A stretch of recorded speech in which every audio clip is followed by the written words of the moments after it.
Hey everyone, how's it going? It's Jewel and Arit here Hello. from the Essetino Weekly Mastermind, and this is episode 108. Yes, welcome everybody to another Thursday live stream. We have a special episode and a special guest for you here today, which we'll talk about in a second.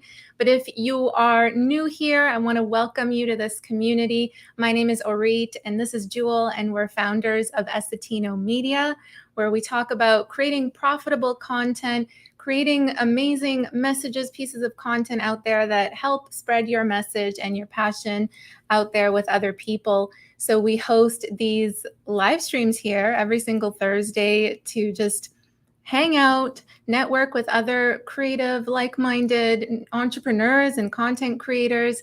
And we are so happy to be here today with a special guest, another very creative person and YouTuber, as well as a writer. So we'll get to that in a second. Yeah, we're keeping it exciting for you guys. We're having fun doing this interview series. And as we say hello to everybody, we would like you to share your wins for the week. So how was your week? Share your wins. We do this very intentionally because we want you to focus on your wins, right? A lot of people mostly focus on their losses and the negatives and the stuff that's happening in their life that isn't so great. But here on Thursdays at 6 p.m. PST on the Essetino Weekly Mastermind, we want you to share your wins. So I got a cool win. I read the comments. I might not respond to every single comment that we get, but I read them. And I got this one 22 hours ago. It said, "Been to 3 other YouTubers, but you were the only one to solve my problems. Subscribing now." Amazing. And I remember this video was a simple video. It was how to change an admin on your Facebook fan page 2022. And you might think, that's a simple video, simple tutorial. The actual video was like 2 minutes long, but it really means a lot to me when I create these tutorials because I know it's actually going to help someone in a frustrating time. I could imagine this person was totally frustrated, wanted to add an admin to their Facebook fan page for whatever reason, maybe their business or whatever, and they were just having a hard time with it. And then my video was able to solve a problem for them. And, we get these kinds of comments a lot. A lot, yeah. That's one of the best kinds of comments when someone's been searching on YouTube for something and they said they've watched so many other videos and they come to yours and say, this is the best one. It's so rewarding. Definitely a huge win for us. We'd love to hear some of yours. Anything that you're proud of, anything that went well, anything that you are happy you got checked off of your list, anything that was an ounce of joy in your day, in your past week. We'd love to hear about it. All right, so let's say hello to some people while you guys are typing in your wins for the week. We've got Lisa in the house, and Hi, Lisa. she's on the live stream. That's definitely a win. And you're living in your new house. I know there's been a whole journey here with trying to sell your house and trying to get into a new house, so that's really cool. Exciting. I still remember the time when you said that you were watching us at a laundromat in a hotel. That was the coolest place that someone has been watching our live stream. Yeah. I will remember that one. All right. Hello, the productive church worker, aka John. Yeah. Happy to see you on here. Great coaching call yesterday. I'm so proud that, you came back to YouTube and you've released 6 videos now. I know it's been a crazy journey for you. And the fact that, you're putting yourself out there twice a week, by the way, twice a week, putting out 2 videos, sharing your thoughts, and things that you've learned and ways that you want to help people is really cool. So props to you, Don, that you've actually put yourself out there. Because I didn't know that you had put out 5-6 videos when we got on the coaching call. I was pleasantly surprised. I thought you had just signed up for the channel and put a banner and a profile picture. But props to you for putting, 6 videos out there. We have Kim. Hello, Kim. Monica in the house. Monica. Sorry, I saw Kim and I was like, I think Kim's her last name. Hello, Monica. Kim, Monica. Very nice to see you here as always. And you're watching from Facebook. That's awesome. We also have Melody watching from Facebook. Shout out to Melody from Author Nation. How's it going? Hi, Melody. And we've got Timothy in the house. Timothy, hello, hello. And we have Roland. Roland's in the house. And Timothy says, my win is attending this live stream. Yeah, awesome. That is a good win because, it's showing up to this is a positive place, full of energy and motivation and stuff. So that's pretty cool. Yeah. Sometimes this right here, this is like the highlight of the week. It can be the highlight of the week if you've had like not so great week, right? Just to be around this kind of energy and networking with other people who are in the same boat as you. You're all striving for something together. So that's awesome. Monica says, my win of the week is making an appointment with Essetino Media. Yes, next week we'll be having our fourth YouTube coaching call. And that's awesome. It's really cool to see your progress, Monica. You hit the ground running with your YouTube channel. You just went at it, created videos. Even before we had the meeting, you were already created the channel and started putting out videos. I love how all these wins are Essetino related. Pretty awesome. Melody saying, starting to sell the new system I developed. Cool. Please do tell us more. Melody, is this the membership that you wanted to launch? Or is this something else? Yeah, please do tell. We've got CF Moto Side Rider. Hello. They got a win. They got their first sponsor on their channel. They sent you a product for your side-by-side vehicle, and you installed it on Tuesday, and you shot the video. Now you have to edit and publish soon. Amazing. Roland, that's incredible. One of many sponsorships. And I believe you also mentioned that you got a super thanks. A super thanks donation, which is like a paid, people can donate to pre-recorded videos. So that's really cool too. That must be so exciting that your first sponsor for the CF Moto Side Rider, I know that was a huge goal of yours, is to get sponsorships and, continue the brand deals and that kind of thing. So that's amazing. And I think that you're only at 1,000 subscribers, and it just goes to show that you don't need an insane amount of subscribers for a company to see the value of video. There are some people that understand and get it. Absolutely. The Productive Church Worker says, had a brilliant meeting with Jewel and Rate, super helpful, and got a lot out of it. Awesome. Amazing. Yeah, no problem. You're very welcome. I mean, we just nudge people. You guys do the actual work. We just say you can do it, Poke. Yeah. One last one here. Yes, the new community is with a complete system to go from idea to successful nonfiction author. That's really cool. You have a framework, Melody. Framework. You're excited. I'm excited for frameworks and systems. That's so cool, Melody. You have a framework. Yes. Hi, Phil. We got Phil in the house. Hey, Phil, how's it going? I see you cranking it on Instagram. You're just video after video, making cool projects and stuff. So far, my favorite is still the Easter Island head that you carved out of a cement block. That's the coolest one. What an epic project, right? It took me 12 hours to install the product properly. Wow. Whoa. So frustrating, but I didn't give up. Wow. Is that that's probably not going to be in your product video. Wow. Well, looking forward to seeing that video. Mm-hmm. Cool. All right. Well, let's bring our special guest up onto the stream here. I don't know if you guys have noticed, we have a little bit of a setup here, and we added a purple glow. If anybody has noticed. What do you guys think? Can you even see it? Maybe it's not. It's a slight hint of purple. Yeah. It's a little haze of purple. All right, but let's have some fun here. Let's bring on our special guest to the stream. And we've got Brenda in the house. Hey, Brenda. Hi, Brenda. Hello, Jill. Hello, Reach. I How's it do see your purple glow, by the way. What do you think of the purple glow? I like it very much, actually. And I was thinking, are you in your apartment, in your usual place? No, we're Nope. in an office building, trying out a new location for the live streams, and wanting to do a little bit more of like kind of like a studio type setup. And this light it's like a wand light, so it's literally just something. Oh, I changed the color, but yeah, it's like a wand light that we got on Amazon here. It does look good, I must say. Cool, thank you.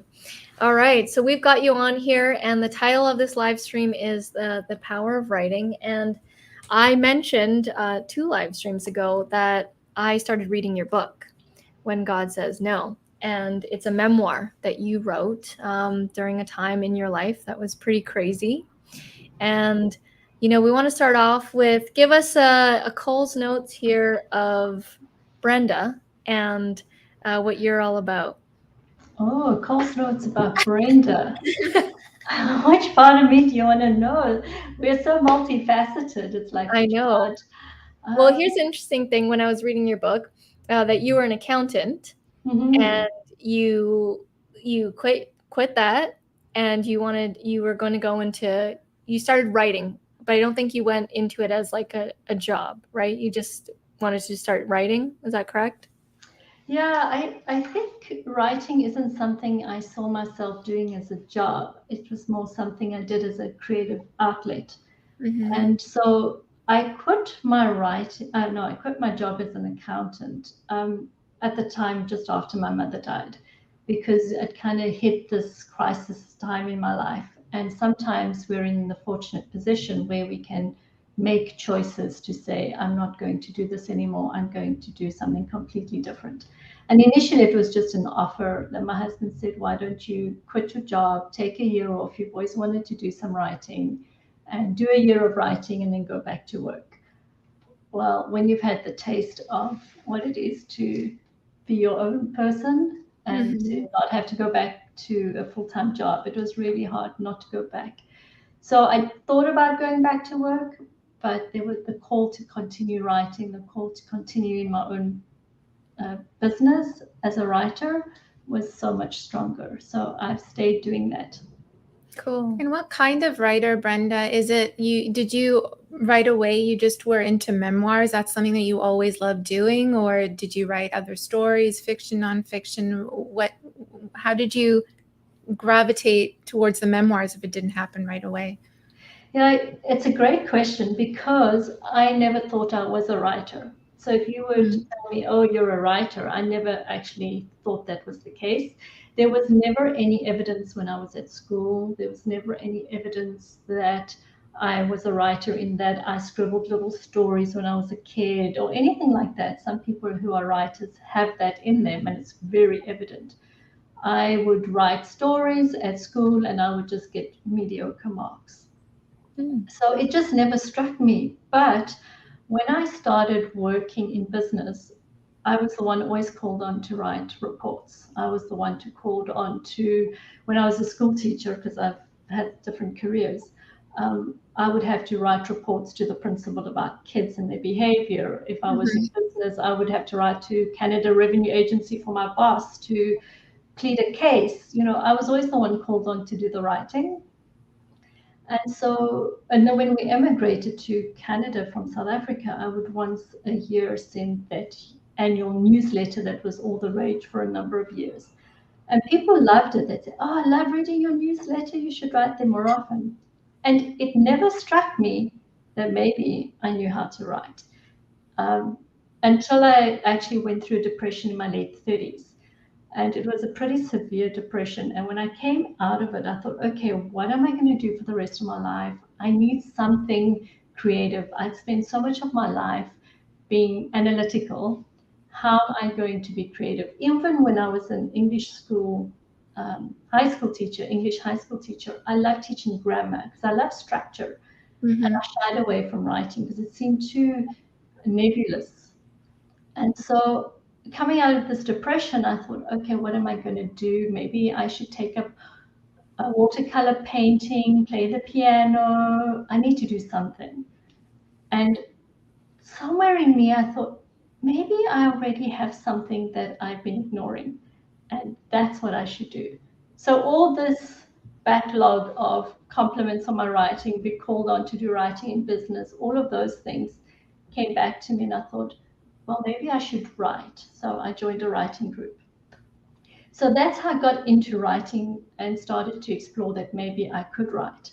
To answer now your question about why memoir, it's because I still doubt myself as a writer. And so when it came to I wanted to write, I thought, well, first of all, I needed to log my account of my grief. But I also felt if I'm going to be a writer, the best place to start is with my own story. For two reasons. One is, A, it's my story. I know what to say. I don't have to try and make it up. And B, nobody can tell me it's no good. It's my A good one. I love that. It's my story. If you don't like it, don't read the book, but it's my story. You can't tell me it's no good. So that's why I chose memoir. And I think too, when we write our own stories, even if we want to write something else, writing our own stories grounds us and gives us our voice as writers. We come to know who we are, what journey we've been on. And I think writing, which is the power of writing actually takes you deeper within yourself and you see your life differently, even if you just journal. And so that's really where I launched my writing. And now I'm at the point where I think I actually could write a novel. I think I've got it in me to write a novel, but I needed to go through this process to get to this place. I love that. I love that so much that, it's true. Your story is your own. Nobody can take that away from you. And I love that you turned that into kind of like getting your foot in the door into the space that you wanted to explore. And that is so cool. So was that book, was that the first memoir that you wrote? It's the first and it's the only book I've written. Okay. It won't be the last. I never thought I'd write another memoir, but having just said that, I'm going to reach for a book here. Just this weekend, I didn't think I'd write another memoir, but just this weekend, I read this one, which a lot of you would probably know in North America, The House on Mango Street. Apparently, it's a set work at school. I don't know. Yeah.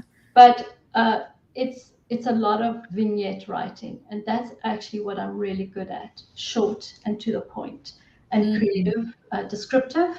A lot of people describe my writing as descriptive. You're super descriptive, which was great for me because I tend to get lost sometimes when I'm reading, but I felt like I was there in your book. It was crazy. So that's why I thought when I read this book, I like short because my story even is short. So I get to the point very quickly. And I thought maybe I will write another memoir, but it may be in the line of this one. But I also have thoughts of writing a novel, and that's something I certainly want to explore in another year. I'm going to give myself one more year. When you decided to sit down and write your story, did it kind of just flow out of you all at once? Did you have a writing schedule that you set for yourself that you're going to work on it each day? How did that come to fruition? It evolved, first of all. It evolved into that it was first a journal, and I was just going to survive my grief. And I was going to survive my grief by journaling. So first of all, it was a survival mechanism, and I journaled. Once I journaled, I thought I should take everything that I've been through and put it down in a book so that I don't forget about it. I don't want to forget what happened. I don't want the memory to get faint. And I've shared where in grief, I think we often get stuck because we have this dilemma. We don't want to forget, and we think if we move forward and we forget, it's going to be traitorous to the person we love. But if there's been some trauma, which there was for me, and we keep remembering it, well, it stays traumatizing you. So if I can put it in a book, it can actually live outside of me. And by living outside of me, it no longer inhabits me, and I can go Wow. back and read it without ever having the fear I'll forget it, or that I need to remember what happened, because it has a life of its own somewhere else. And so by doing that, I then wrote a book that I then asked somebody else to read. Do you think this is worth publishing? And I just remembered I got a wonderful response from my husband. I did from others, but my husband, who knew my whole story, had lived through a lot of it with me. I went away for the weekend, and he sat down to read my manuscript, which is still very kind of raw before I reworked it. And he said to me, even though I knew the story, I couldn't put it down. I kept turning the page. I wanted to know what happened. And so I thought, okay. And he's not my best cheerleader, because he just is. He's my biggest critic too. So I thought, okay, if he says he couldn't put the book down, he wanted to know what happened when he knew the whole story. Okay, here's something I should now put into a book. And that's when I sat down and wrote it. And because I had all that material, I'd been through that process up till that point, the writing of it was so much simpler and easier. Wow. You touched upon something that is, it's integral to the power of writing. And that is, when you write something, you're literally separating whatever's going on in here and putting it, separating it from it, making it external, making it tangible, something that you can move over there. You can separate it from yourself however you want to. And I think that's what journaling is, right? It's taking whatever is in you, that dialogue, and putting it onto paper so you could coherently see it from a different lens, from a different perspective. I was just going to say that, and I said this off before we were chatting, this was like a movie for me, and I too could not put this down. Like, your book had me reading every day. I would read like 1 or 2 chapters, and I don't typically do that. Like, I'm not typically I'm usually trying to optimize everything, so I want to listen to the book while I'm doing something else. Yeah, where I can listen to an audiobook. So it's usually cooking, working out, walking. But I have to say, with each chapter, you were very straight to the point, extremely detailed. That's the first thing I noticed with your writing, was that you're very detailed, and I very much enjoyed that because it painted the picture so well. And I have to say, in the first 4 chapters, this is you're going through something tragic. The first 4 chapters, I would have a tear coming down, and I was like, oh my God, what the heck? Like, I'm crying. And it's a story about the death of your mother and going through that whole thing and what happens afterwards. I was blown away. I think your book is amazing, and I would totally recommend it to people. Even if you're not religious or anything like that, I would totally recommend it. It's definitely a great read, and we'll have the links and everything to your book and your channel down in the description, because it was like, I was sad. There was parts where I was angry. There was parts where I was like in shock, and it took me through an emotional ride, and it was amazing. It was such a cool experience to go through, and I just can't say it enough. I keep saying it to Reed over and over. And I keep saying it. I keep saying this back to her. That means Brenda's like a really great writer, that she can take you on this journey emotionally, because you're writing about what you're going through. So you're literally describing it in such a way where the reader is going on that emotional journey with you. And how have you, I know that you promote this book on your YouTube channel and stuff. Have you had like complete strangers read it and comment? What do people usually say about your book? Of late, most of my most recent sales are actually through my YouTube channel. So through my YouTube channel, people are buying my book, and then they're letting me know that they bought it. And one woman commented on my channel. She said, I really loved your story. I'm bought another copy to give to my mother, and I'm going to lend my copy to my neighbor. Wow. So yeah, so I get those comments which are really, really encouraging. And it's always when you've written a book, and even like I said to you, Jill, when you've put your heart into a book and somebody takes the time to read it, I think as an author and a writer, you can't express enough how much you appreciate it. And I think one of the things right at the beginning that struck me about my book is that I asked one of my friends to be one of my readers right at the beginning. And then her husband, who had known that I had read the book, he asked if he could read my book. And so he read my book, and then he wrote me such a long email about how the book impacted him. And he told me things that he doesn't normally talk about. Because when you share your own heart stories and you share vulnerably the things that aren't great in your life, or the parental-child relationships that don't work out or are disappointing, it gives people an avenue to actually share with you too, and to tell you their story. And then my brother had a friend who read the book, and he wrote to me and he said to me, I needed to tell you how your book has impacted me. And he told me stuff about his life as well.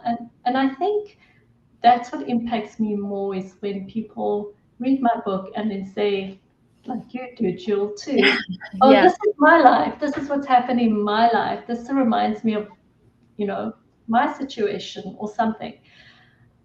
That's why we write, to help other people. That's why I have my YouTube channel. It's not just to tell my story. It's so that my story overlaps with somebody else's and they see their story, and it helps them. So let's talk about that. How did you come to the decision to start a YouTube channel? How did we even get there after, writing your memoir? And because YouTube's pretty bold platform to be on, especially for writers. I know that. Yes. First of all, I thought it looked easy. Okay. So that's how I got into that. Oh, this looks easy. I was following other people on YouTube, not writers, surprisingly, but other people. I thought, oh, I think I can do this. So that's a good place to start, where you don't really know what you're signing up for. But as an author, you need an author platform.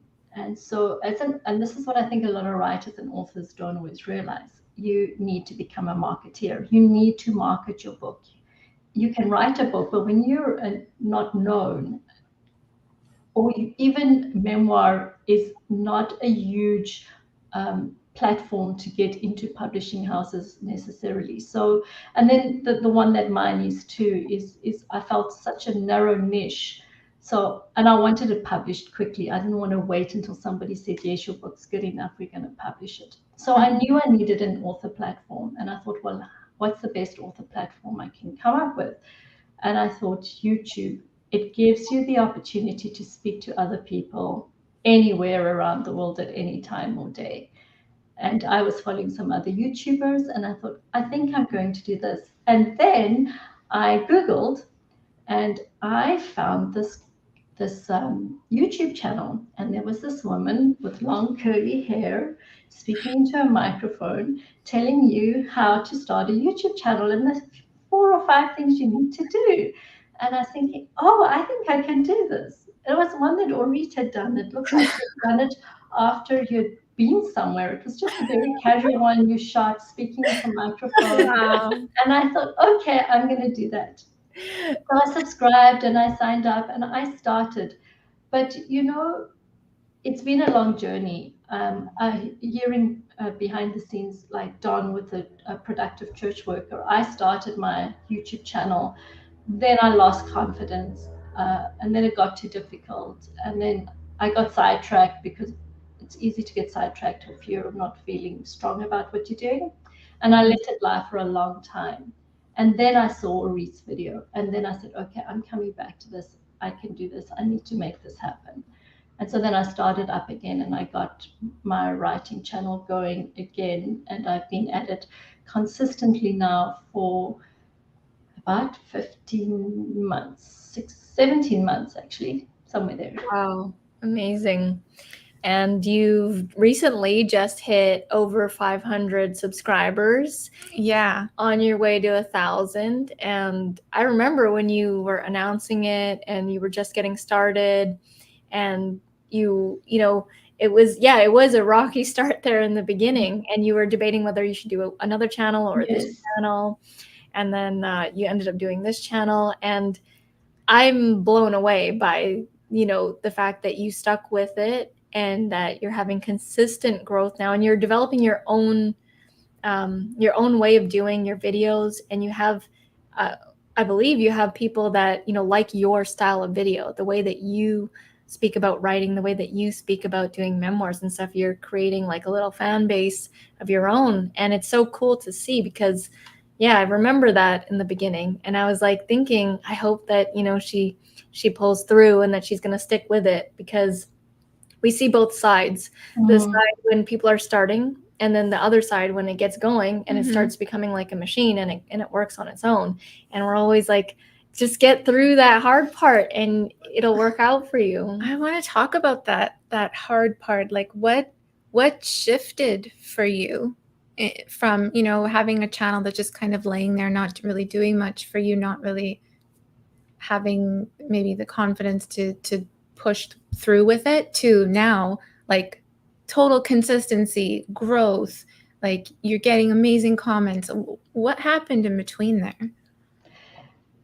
I think I have to say that, because joining this live stream, it gave me, I think as creatives, as YouTubers, we work a lot alone, and you don't get much feedback, especially initially. You may have explosive growth, and that's wonderful. You get a lot of feedback.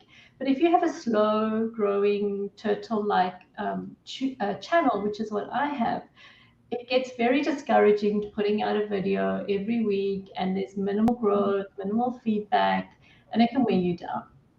And you keep saying in your head, oh, this doesn't count, it's not all about numbers, it's not all about that. It's about feedback, and it's about affirmation. And if you're not getting subscribes, or you're not getting comments, or you're not getting all the views, there's not enough feedback and affirmation, and it gets discouraging. So joining this Essetino Media live stream on a Thursday, which I started coming up for nearly 2 years ago, it was just encouraging. It was somewhere I could come to ask questions, somewhere I could come to be encouraged about where other people were at. I remember when I started, Teddy B used to attend a lot, and he had just got over 200 subscribers, and you're making a big fanfare about him. Roland was involved, and he was doing so well with his first channel. And I'd watch some of these videos, and it was just a sense of community, and that, okay, I can do this, I can keep turning up. And your encouragement, the things you kept saying, and the things you kept just instilling in us as part of this live stream of, well, it took me 3 years to get going, and it took this long to get going. And it's like, okay, just keep going, keep putting one foot in front of the other. The traction will come, and it will snowball. But right now, just keep putting one foot in front of the other, because this is something I feel is important to do. And so I just keep doing it. Incredible. Yeah, a lot of the times we're like we're saying the same things over and over again. We really are in these live streams, but it's intentional. It's really to instill that belief, and I love that. I didn't know that's what you were going to say, you actually, but that's amazing. That's really cool. Let's hit up some of the comments here. Yeah. Don says, excited to read your host's book, but that's you, Brenda. He's gonna be reading your book. And let's see, Melody's saying, yeah, Brenda. Yeah, honestly, it was the interview that you had on Melody's channel. Yeah. I was like, whoa, what? And I was watching it, and I didn't know. I knew that you had a book, and it was a memoir. I honestly didn't know what it was about. And then you started talking about it, and then, yes, it was connecting with me and my life and whatever's going on behind the scenes. And it was because of that interview that I purchased the book, and I was like, wow, this is amazing. This is so cool. I also really like, I don't know if you had a hand in it, but I also like the feeling of the book, like the feeling of the book actually, because I'm all about texture, about the feeling, I'm feeling it. the size. Like I like how it's like it's a book that you can hold in the hand really easily. And I don't know, I like the whole thing about it. It has a great energy. And I enjoyed holding it while I was reading it. Yeah, I did have a say in the book. I worked with a hybrid publisher, Word Alive Press, where they do give you a say in the book. And so they designed my cover. But the cover, which I love, it wraps around. But this is on the West Coast, Tofino.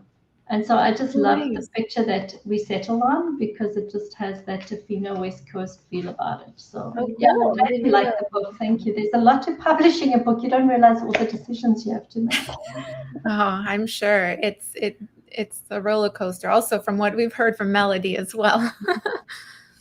All right. When Timothy says here, when I speak, nobody believes me, but when I write it down, everybody knows it to be true. Cool quote. Making it real and tangible. Yes. Hello, Liat. Good evening. Good evening. And Melody says perseverance pays off. Absolutely. And Brenda, have you blogged in the past? What are your thoughts of blogging regularly?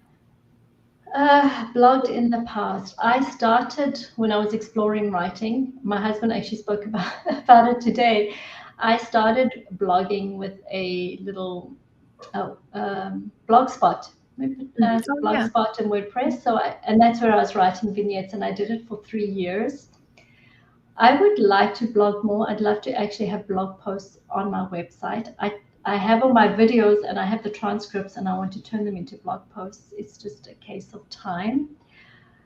Blog posts, I think, have a lot of place for as part of the search engine. When people are typing in questions, they can find your videos, they can find your blog posts. So I think they have their place. I don't think they're dead and gone. I think it always just comes down to the topic. What is the topic you're writing about, and what is your message, and are people looking for it? Yeah, absolutely. Blog posts are still super powerful. Like just if anybody has gone to Google and searched for something, you see a whole bunch of blog posts on that question, right? And really big publications, entrepreneur.com and Mashable. You have all these websites that are pumping out blog content. People love to read. People love to absorb education in different ways, right? I just find that with blogging or blog posts, it's always stick to the topic. I even read newspaper articles and I'm like, how many times have you said this the same way? Why haven't you got to the point yet of the headline you drew me in with, right? Yeah. So for me, I find blog posts are really powerful if they stick to the topic. People will follow through if you're sticking to the topic and speaking about what they want to read and not lose interest and go somewhere else. Yeah, and the kind that are very segmented and organized, like they're easy to navigate, like those listicles, they call them, like whatever, 10 ways to become a YouTuber, right? And you can see clearly what those things are. And I love those posts where it's easy to navigate. And yeah, I think it's a great medium for repurposing as well. Like if you have content on other platforms, Timothy, I know you do, you can repurpose that for blog posts. Absolutely. And it's funny how you say, you like to write to just get straight to the point, and it bothers you when people do that. It's like the same thing with YouTube videos. Oh, yeah. We learned that at the very beginning. We used to just dawdle on in the beginning, and then we would get a bunch of comments from people saying like, get to the point and that kind of thing. And I got one of those comments. And then from then on, I don't do too much like beginning talk, and I just get straight into whatever I'm teaching if it's a tutorial video. And people really appreciate that. They really, really do.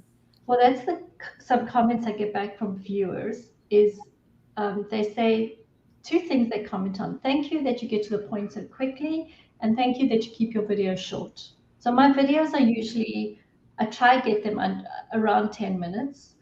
The 3 to 5 minute videos, you can't actually, or I can't actually teach much in 3 to 5 minutes. You can't get your point across and you can't expand on it.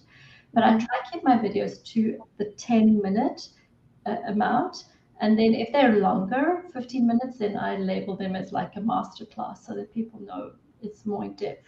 And so I find people say, thank you for those two things. You get to the point quickly and your videos are short at 10 minutes. So I think when they're to the point, people know you mean business, and then they'll stick with you for longer. Nice. When you said if they're longer than 10 minutes, you label them as a masterclass. Did you put it, you label it as such on your YouTube channel and leave it there, or you repurpose that video in another sense, like for a lead magnet or something? Oh, no, I don't do that. When I say masterclass, I have a playlist that is Memoir Masterclass. So it goes on the Memoir Masterclass playlist. That's cool. Awesome. That's a good one. Very cool. So were you, you know, a lot of people who start YouTube channels, they're like, how do I do this? How do I film a video? How do I get around the tech and everything like that? So what was that like for you? Did you have experience in video before that? No, I had no experience in video. I used to not even like having my photo taken. So no, I had no experience in video. I knew to get a microphone, and I had my camera, and I had a tripod. So I knew that much. And with Danielle Benson, I had done one of her courses, which was together with somebody else on camera. Yes. So I had done a little bit there. And, you know, Danielle has this really great saying, like, sometimes it's better to not know what you don't know, because you kind of just press play and off you go. And the more experience you get at doing something, the more self-conscious you become about what's good and what's not good, and how the angle should be and how the angle shouldn't be. So my first few videos, you can see I haven't even done them in the proper size of the screen. I'm just standing there yapping away for 7 minutes. You know, they are amateurish, but they were good to get started. And then I learned along the way, and then somewhere in there I got self-conscious. And I would put the camera on, and I would kind of like freeze and be concerned about what I was doing. And I found my speaking was often stilted or really tense. Or I think I have to get it all done in one go. And I'm not someone who's going to easily go for the laid back, casual, sitting on the couch, chomping on my popcorn, speaking to people. It's not my style. Yeah. I go for the more professional look, but that put a lot of pressure on me. So now I'm kind of at the place where I find I've got a nice setup. It doesn't take so much time to set it up, because I remember that's what Jewel used to say. Don't put so many roadblocks in front of you, stumbling blocks, that it becomes a big deal to set up. Keep it simple. And so I've got to the point now too where I find I'm more comfortable in front of the camera, and I can speak more easily to the camera. And it's been a real progress and a learning process to get to that place. And then there's always the gift of editing. Yes. I have to say, you're natural on camera. When I first saw your first videos, I was like, oh, what is she freaking out about? Like, she's very good on camera. You have this calming energy, and you just sound like you already know what you're going to say. It seems like it comes out so naturally for you. Well, you know, it's maybe also my teaching background. So you know what's going on inside of you and the tension you're feeling, or how much you're stumbling over your material, and you're having to do take and retake and edit things. And then the editing makes you look better than you are. So there's that. But also when I was teaching in high school in Johannesburg, in the northern suburbs there, I had to learn what it was to speak to teenage kids, boys who towered over me with authority, even though everything inside myself, I didn't feel it. So I think maybe there's some of that coming out, a blend of both of those things, editing and just learning what it is to speak with confidence and authority, even if you doubt it yourself. It's funny how our past lives or our past experiences, these little things just kind of prep us for being on YouTube. You know, we talk to so many people, and it's really funny. The stories that they say, like, oh, this has prepped me for this. And it's really cool to see that journey evolve. One of the things that comes to mind as you say that is, I read once that one of the things people are most afraid of, apart from dying is speaking in public. Yeah.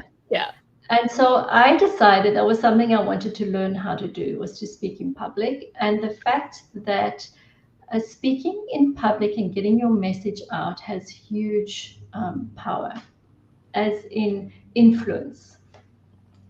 And so somehow that just struck me, and I thought, okay, that's what I want to learn how to do. And YouTube, I think, is ideal for that. And I love to teach. So all those three things together, I've just pressed on to learn how to do YouTube. Yeah, it's a powerful combo. YouTube is a great platform to practice your speaking, right? It's a relatively safe environment. You know, we all have the haters and stuff, but it is like it's your stage, and you can say what you want, and you can, like, for myself, I've noticed a huge difference from the first videos that were released on the channel to now, and just being able to flow, and it's just doing it over and over and over and over again. And it really helps you gather your own thoughts as well while you're on camera. You know how to prepare for the next time, and so you take what you've learned from the previous video into the next and the next, and that's the evolution of being a great speaker. I mean, that's very cool. We have a question here from Dawn. Did you ever want to give up and stop writing the book? I'm assuming. My book, no. No, I never wanted to stop writing my book, because I'd done so much work on it, and I knew the story, and there was no frustration in writing the book. There was no writer's block. There was no reason to not write the book. So no, in fact, I found writing my book quite simple and easy. What I found frustrating afterwards, or no, frustrating is too strong a word. What I found tiring afterwards was all the editing and the rereading of the book. That by the time you finished working through with a really good editor, editing your book, going through it again, reading it again, it's like, I really cannot read the story one more time. I'm really done. And so I found that at the end of that, I couldn't wait for it to be over. And in hindsight, I was also working to a deadline, so I could send it into a publishing contest. And so by the time I got there, I was really tired of it. And I was like, okay, I can't wait for this to be finished now. And because of that, I now think, oh, I wish I'd done, my chapters don't have titles. And I asked my editor at the time, do you think I should title each chapter? And she said, no, I think it's fine just as numbers. And I thought, oh, great. Then I'm so happy I don't have to do that. As I'd have to go through, read every chapter again and come up with a title. And so now I regret not doing that. I think I would have liked to have put titles in, but I was so tired of it by then. That's where I was ready to say, okay, done. I need to move on from this. How long did it take you to write the first draft of this? It's kind of a blur. Good question. I have to think now. Good question. You know what? That is a good question. It's amazing how your memory kind of can blot some things out. I never wanted to give up, but I did give up, to answer Don's question. And now with your question, Jill, I did give up at one stage, because when you're saying how long did it take, I had to try and think about it. I did give up. I gave up because it got too painful. It got too painful to keep writing my story. And I thought, I can't do this anymore, so I need to step away from it. And I got away from it. And I actually write it in my preface in one of my stories now, I remember. And then I got speaking with somebody, and I was telling her my story. And then I heard a sermon, and that sermon just spoke to me, and I knew, there it is. I knew that it was my manuscript. I knew I had to pick up my manuscript. So I came home from that trip, opened the document on my computer, and started writing again. And so, yeah, I did stop. I stopped because it was too painful, and I stopped for probably 4 months. And then I picked it up again, and I got going. Wow. That's so cool. We're so glad you did. Yeah, because look how many people it's touching. Yeah, I mean, you wrote this a couple of years ago, right? And yes, a few years back now, yeah. And now I'm reading it now in 2022, and it's like it's actually helped me, like with stuff that's happening. As everybody has, stuff going on behind the scenes. It's definitely helped me, and like I don't want to get into crazy details about it, but it's like it's helped me process it a little more and understand a little bit about what happened with my past, what I was going through, like with my parents and stuff. So that's pretty cool. Thank you. Yeah, thank you. Melody saying that interview was powerful. Yeah, the one on her channel. If you guys haven't seen it, head over to Melody's channel, Author Nation. That's when I saw Brenda. And usually I see you in the chat, but I was like, oh, we have to have her on the show after that one. I love to write. Thank you for inspiring me, Brenda. That's awesome. And hello, Bigfoot. Yeah, sorry. We had someone new join the chat. Hello. Cool chat name. One thing I wanted to ask you that's kind of like not really about writing or anything, but you in one of the parts you said, okay, and then, you were immigrating to North Vancouver, Canada. And it's like, what made you decide to come here to North Vancouver? Oh, to North Vancouver? Well, I guess really the bigger question is what made us come to Canada. It was actually not my first choice. It was my third choice, Canada. But Canada was my husband's first choice. And so we settled on coming to Canada, which I'm very grateful for, and I'm very happy to be here. But I love Europe. I love London, and I love Paris, and I love France, and Europe. I just love Europe. So I really wanted to go there. But my husband has family in Europe, and he said that's far too populated, far too many people. He didn't want to go there. So he said, no, we had friends actually in South Africa, a colleague of mine when I was a school teacher, and she and her husband were immigrating to Vancouver. And she had us over, and she said, oh, come learn about Vancouver. It's such a lovely place. So she had us over for pizza, and she brought out her beautiful British Columbia coffee book, table book, and they had taken videos of having been to Vancouver, and they sat us down and showed us all these videos. And I said to her afterwards, why did you do that? Because it seemed to come out of the blue. And she said, oh, I just remember you saying to me one day you'd like to live somewhere where there were mountains and lakes. And so I thought, Vancouver's ideal. You should know all about Vancouver. So they did this great selling job on us. And so because my husband didn't want to go to Europe, and there were other places we decided, no, we didn't want to go there either. We settled on Canada. And then because our friends in South Africa, they actually live in Abbotsford, they were coming here, and they said, well, come stay with us when you first come to Canada. So we stayed with them in Vancouver, and then we had to find work, and my husband was finding jobs and work in Vancouver. So then we just found a place to rent in North Van, and we've been here for over 20 years. And honestly, Vancouver is amazing. It really is a lovely place to live. Yeah, I feel the same way when I travel. Yeah, I other places are also beautiful as well, but I do feel like Vancouver is special with all the places I've been to. And even I always say this when I come out of the Vancouver International Airport and I've been abroad or whatever, I always smell the fresh air of Vancouver, and I'm like, oh, it's like it's Vancouver. I always feel it every time I come out of the airport.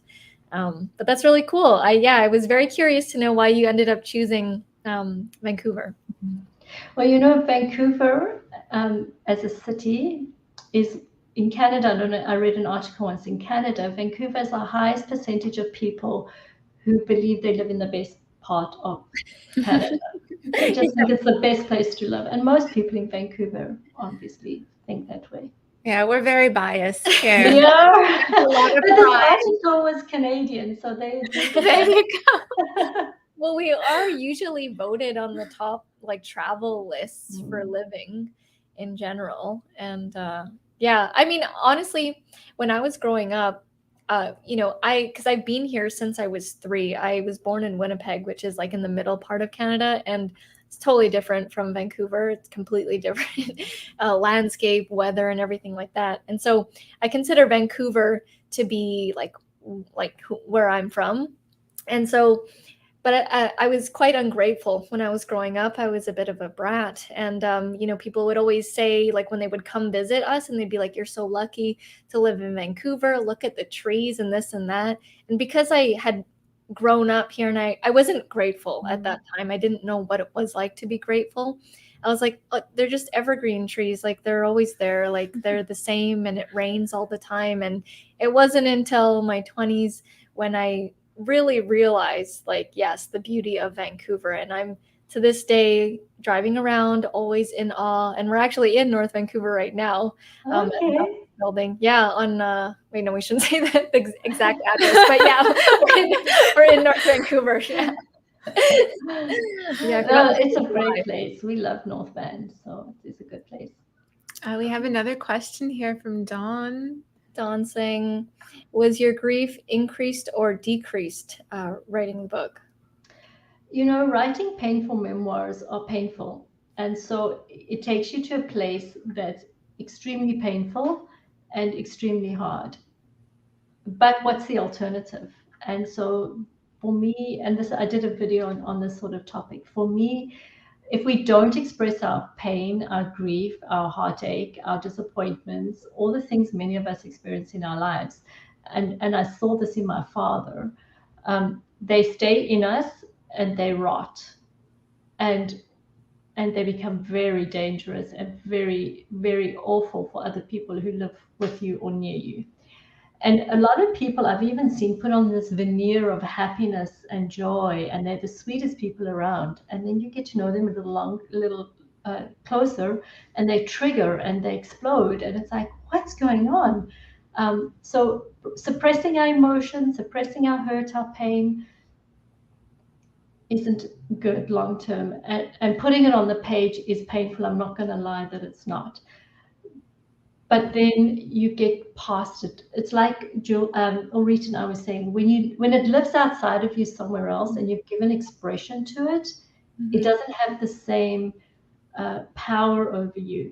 It's not to say that when you read that book, it's not going to impact you again. My husband we share offices, and because we both work from home, and I would be reading my book for some reason, and he couldn't see me, but all he would say is, "Are you reading your book?" Because he'd hear me sniveling into it. And I say, yes, I start crying, I read my book. Now a lot less, but at the time I did. But I've moved on. I've moved through it. I've reached a place of healing through it, and that's the gift of going through the pain of putting it on paper. So it increased it, and then it decreased it. It made it. I'm trying to find there was healing. It still hurts sometimes, but there was certainly a good measure of healing. There was I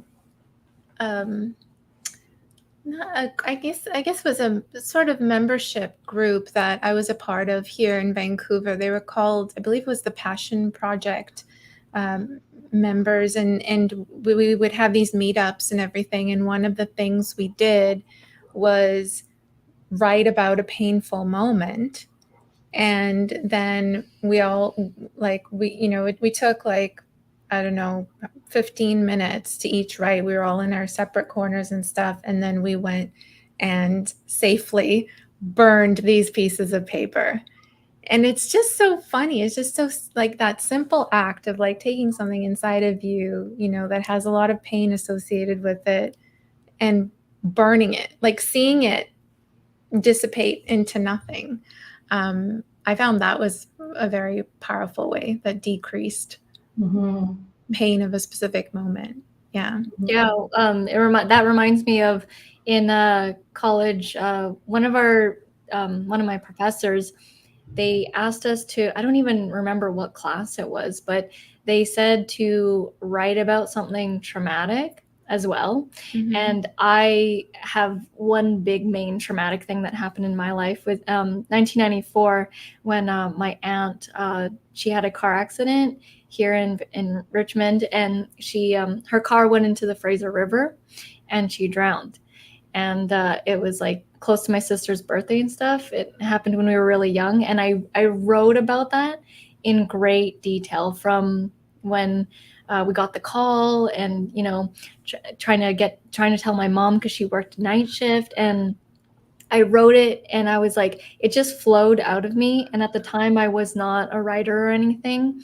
And when my teacher read it, she actually pulled me outside of class, and she was like, she couldn't believe that I wrote this because it wasn't my style of writing beforehand. I was actually really poor at writing. I wasn't good at it. I wasn't a very good reader either.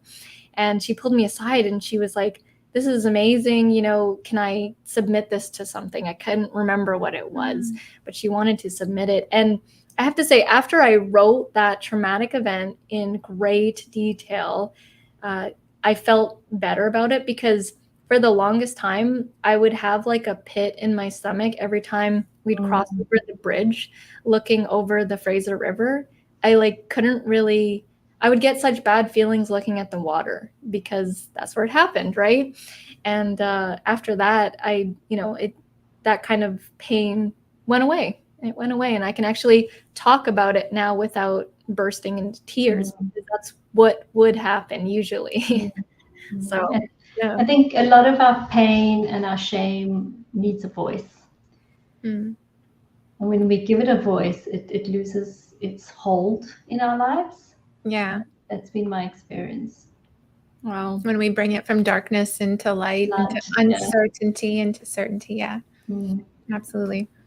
Brenda says everyone has stuff going behind the scenes. Yeah, I mean, we always want to put your best foot forward on social media and stuff, and yeah, everybody has stuff going on. We're all humans. Timothy says, like not taking photos of special moments. We don't record them with words. They are forgotten forever one day. Yeah, absolutely. Interesting. And yeah, thanks, Timothy. It happened a very long time ago. It was in 1994, 95. It was summer of grade 3. So it was a very, very long time ago, but it's still very vivid. It was still, when it happened, it was like a movie as well. Yeah, I try to look at the positive.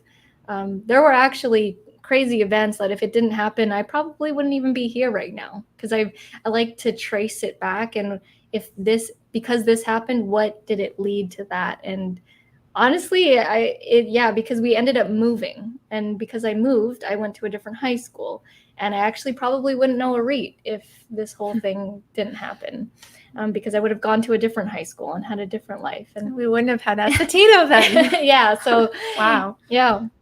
But we're coming up here on the hour, or actually we're past the hour.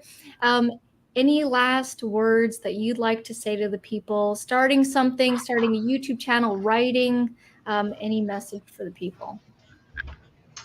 I think the one that Melody said, perseverance. I think perseverance in life is really crucial and underestimated. Amazing. Keep going no matter what. That's right. And shout out to Dawn. Thank you so much for the super chat. Appreciate it. Actually, before we go here, I wanted to share the screen and show Brenda's channel so that you guys can all subscribe if you are interested in memoir writing. I love that message, Dawn. Happy number 108. That's awesome. Thank you so much. Can you guys see the screen here? Are we sharing the screen? Yeah. So this is Brenda's channel. You are releasing videos every week. Is there a specific day a week that you release videos, Brenda? I do it Wednesday mornings, 5:30 Pacific time. Nice. Awesome. Yeah, you've got 512 subscribers. I can't remember how many videos you have up, but you've 75. Oh, nice. Wow. Look at you approaching the 100 mark. And you're crushing it. How was your trip to Israel? Oh, amazing. We can't wait to go back. Yeah. Mhm. Amazing. Yeah, we loved it. So we can't wait to go back. Yeah, it's a cool country. So different from here. The food. Oh, the food. Oh, I can't say enough about the food. Yes. The Amazing falafel. Mediterranean food. Just Incredible fantastic. flavors, right? Yeah. Amazing. All right, Brenda. Well, thank you so much for tuning you. in. We greatly appreciate you sharing your story. Mhm. And you guys check out Brenda's book. It's on Amazon. Just type this name into Amazon, Yeah. and you can get it. It's an You can get it amazing in Kindle as well. So if you Kindle. Okay, cool. Yeah, you can get it in all different forms that you'd like. I was gonna say, it'd be cool if you did an audio version of this. I know I should do an audio version, right? You have a great we love tone listening of to your voice. voice. I love your accent. Yes. I think it would It'd be be great. so good. All right, I need to be pointed in the right direction to do that. Yeah, definitely. We'll ask around for people who know how to do audiobooks. Maybe Melody knows. Melody, that's what I was thinking too. Yeah. Right. People We have are people loving it. saying, "Great guest." Thank you. Yeah. We wouldn't all be here if it wasn't for you. Oh, thank you, Timothy. Yeah, it's a cool accent. Wonderful. All right. Thank you, Brenda. Appreciate it so much. We'll put your links down in the description below. Yes. And thank you to everybody as well for attending the live stream tonight. Really appreciate that. And also the productive church worker. Thank you so much for your super chat donation. Really appreciate that. All right, guys. Thank you so much. Chat next week. Yes, next Thursday at 6 p.m. PST. Thank you. Bye. Bye. Bye.